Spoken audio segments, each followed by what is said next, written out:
الحمد للہ وحدہ الحمد للہ رب العالمین صلی علی محمد وعلی آل محمد صلی علی ابراہیم وعلی آل ابراہیم انک حمید مجید اعوذ باللہ من الشیطان الرجیم بسم اللہ الرحمن الرحیم۔ تو یہ اس حوالے سے دوسرا پارٹ ہے۔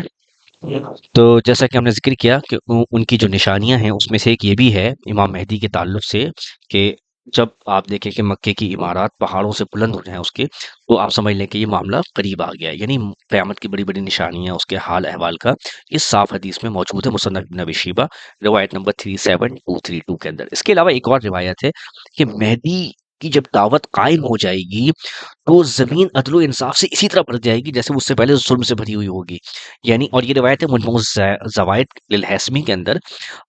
یہ اس روایت سے بھی پتہ چلتا ہے کہ جب وہ آئیں گے تو زمین ظلم سے بھری ہوئی ہوگی، اور جب وہ آ جائیں گے اور جب ان کی دعوت قائم ہو جائے گی، جب وہ جو دعوت توحید کی دے رہے ہوں گے، جب وہ شرک کا خاتمہ کر دیں گے تو پھر وہ زمین عدل و انصاف سے اسی طرح بھر جائے گی جیسے وہ اس سے پہلے ظلم سے بھری ہوئی ہوگی۔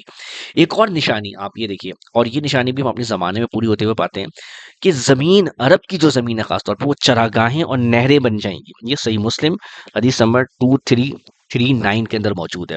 اب آج کل آپ دیکھیں الحمدللہ اتنی بارشیں وہاں ہو رہی ہیں کہ وہ زمین جو ہے وہ نہروں اور چراگاہوں میں تبدیل ہوتی جا رہی ہے۔ سبحان اللہ، یہ اللہ سبحانہ و تعالیٰ کا کتنا بڑا خاص نام ہے۔ دیکھیے غیب کا علم صرف اللہ سبحانہ و تعالیٰ کے پاس ہے، تو جو کچھ بھی نبی صلی اللہ علیہ وسلم نے بیان فرمایا ہے وہ سب سچ ہے، اور اس کی دلیل ہے کہ یہ اللہ سبحانہ و تعالیٰ کی طرف سے ہے، اور ہم اپنی آنکھوں سے اس کو دیکھ رہے ہیں۔ تو یہ بھی اس بات کی دلیل ہے کہ جو جس زمانے میں ہم ہیں یا جو چیزیں ہم دیکھ رہے ہیں یہ امام مہدی کی طرف نشانیاں پوری ہوتی ہیں، اور یہ ہمیں معلوم ہوتا ہے کہ یہ انہی کا زمانہ ہے۔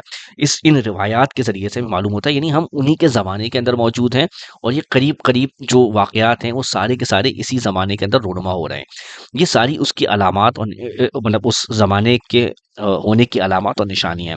اسی طرح آپ دیکھیں کہ ایک روایت کے اندر ہے کہ مہدی جو ہیں وہ اہل بیت میں سے ہوں گے، اور اللہ تعالیٰ ان کو ایک رات میں صالح بنا دیں گے، ٹھیک ہے، یعنی نیک بنا دیں گے۔ صالح مطلب ہوتا ہے نیک بنا دینا یا کوئی اصلاح کا کوئی معاملہ کرنا، یعنی ہو سکتا ہے کوئی دینی اعتبار سے کوئی بہت وہ شخصیت نہ ہو جس طرح سے لوگ گمان کرتے ہیں، تو اللہ سبحانہ و تعالیٰ ان کو صالح بنا دیں گے۔ سنن ابن ماجہ روایت نمبر 4085 کے اندر یہ بات موجود ہے، یعنی ہو سکتا ہے ممکنہ طور پہ شروع میں اپنے شروع کے دنوں میں جب وہ ظاہر ہوں تو وہ صالح نہ ہوتا، تو لوگوں کو اس سے یہ نہ ہو کہ کوئی پریشانی میں مبتلا ہو، بلکہ یہ کہ یہ حدیث کے اندر موجود ہے کہ اللہ تعالیٰ ان کو صالح بنا دیں گے، ٹھیک ہے۔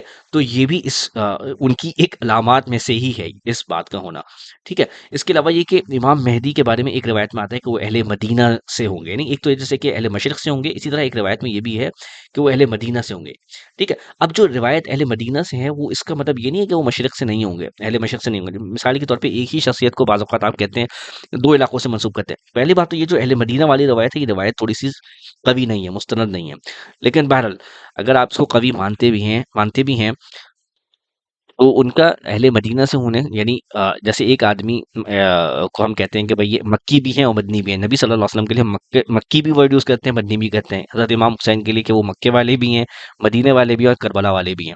تو جیسے اگر کوئی شخص کہیں پر رہیں مشرق سے ہوں اور پھر وہ مدینے چلے جائیں تھوڑی دیر وہاں قیام کریں، تو اس وجہ سے بھی انہیں کہا جا سکتا ہے۔ اس کا ایک مطلب یہ بھی ہو سکتا ہے کہ وہ مدینے والوں کے بیچ میں سے نکلیں گے کسی ایک ایسے موقع پہ، تو اس لیے بھی ان کو اہل مدینہ میں سے کہا گیا کہ وہ اس میں سے نکلیں گے۔ تو واللہ عالم الصواب، لیکن بہرحال یہ روایت اتنی قوی نہیں ہے۔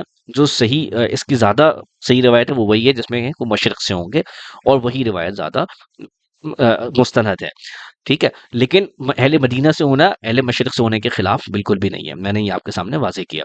اچھا، اسی طرح ایک روایت کے اندر ہے کہ امام مہدی کے جو اصحاب ہیں وہ 313 ہوں گے، ٹھیک ہے۔